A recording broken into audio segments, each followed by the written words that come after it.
Wali Kota Medan Muhammad Bobi Afif Nasution SEMM memantau secara langsung korban kebakaran di Jalan Pulau Ambon, Kecamatan Medan Belawan, Selasa 13 April 2021 bersama Lurah, Camat, dan Arjuna Sembiring selaku Kepala Badan Penanggulangan Bencana Daerah Kota Medan.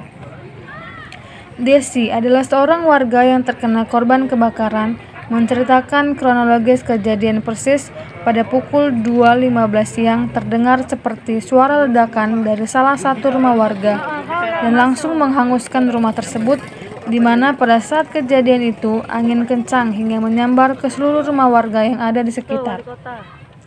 Dalam keadaan panik dan api begitu cepatnya menyambar ke rumah hingga kita tidak sempat menyelamatkan barang-barang, ucap Desi.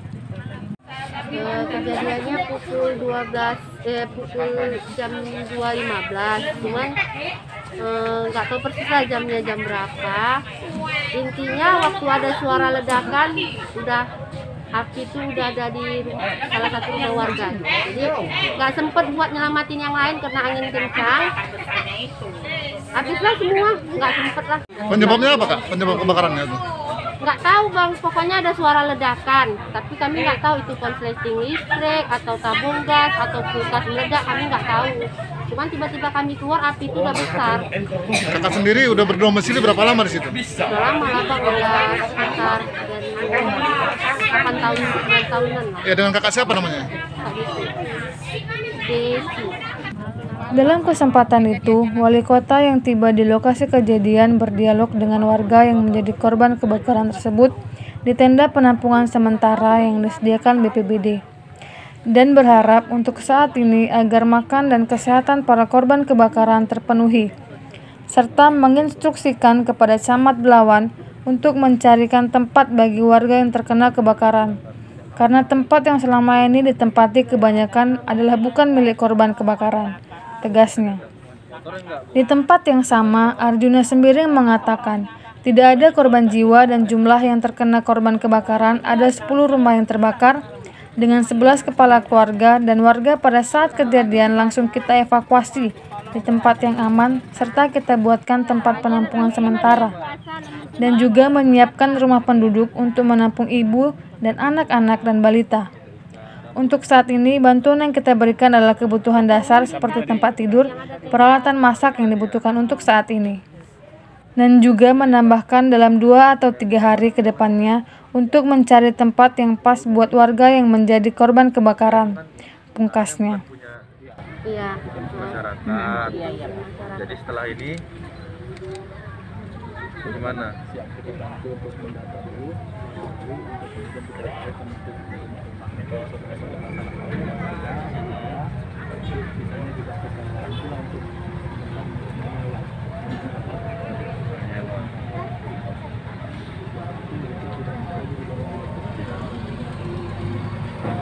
Jadi waktu kita membangunkan rumah, tahu ini kira-kira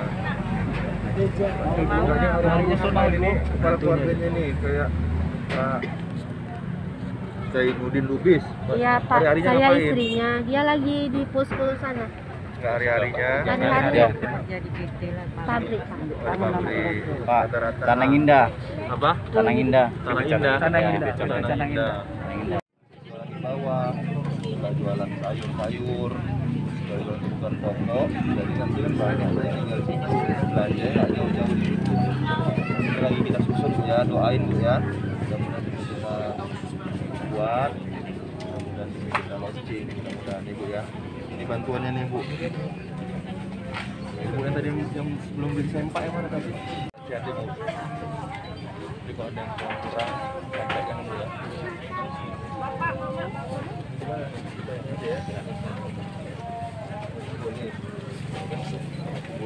Apa aja nih isinya Pak?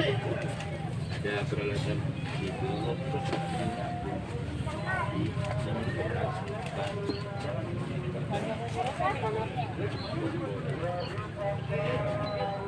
Patrol sama yang jadinya Pak?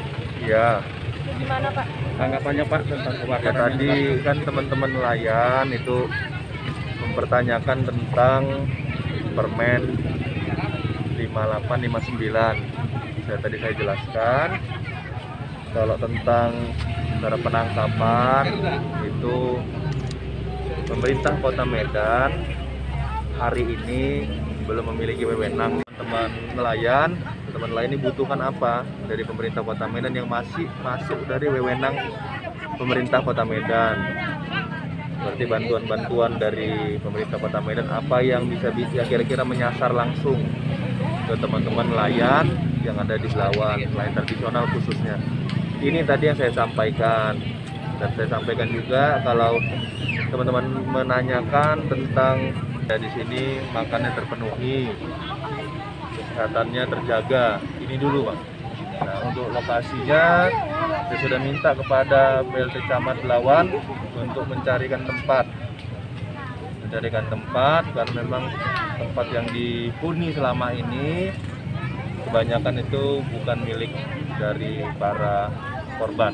Jadi kita carikan tempat dan katakan mau berapa mil dan segala macam itu bukan ranahnya pemerintah Kota Medan. Jadi saya tidak berani menjawab, saya bilang gitu. Karena pun hari ini masih dibuat masalah peraturan kementeriannya. Jadi saya belum berani menjawab di sana, saya bilang. Saya hanya bisa bantu selaku Wali Kota Medan, mewakili pemerintah Kota Medan, apa yang bisa kami lakukan pasti kami lakukan untuk nelayan-nelayan di sana. Mungkin itu. Terima kasih, Pak. Selamat siang, Pak. Ya, Ya, dengan Bapak siapa nih? dengan Arjuna Sembiring, Kepala BPBD Kota Medan.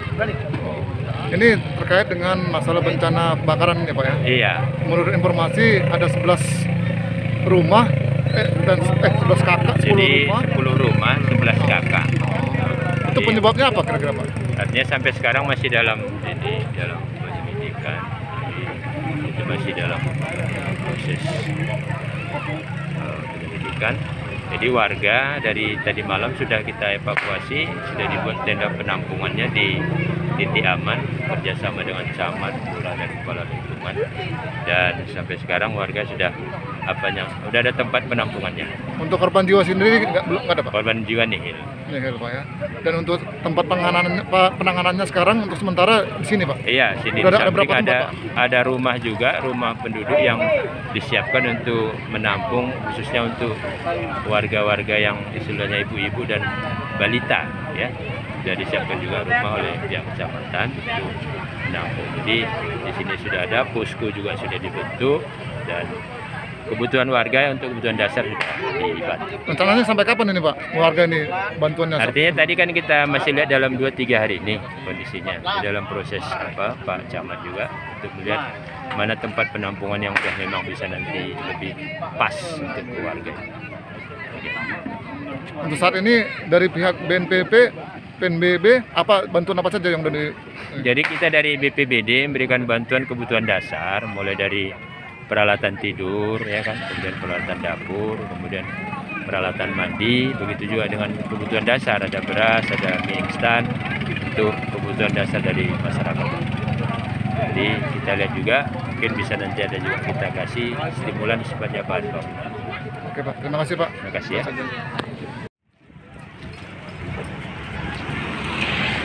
Demikian laporan kontributor Deplay Gurning, Delegasi TV Medan melaporkan.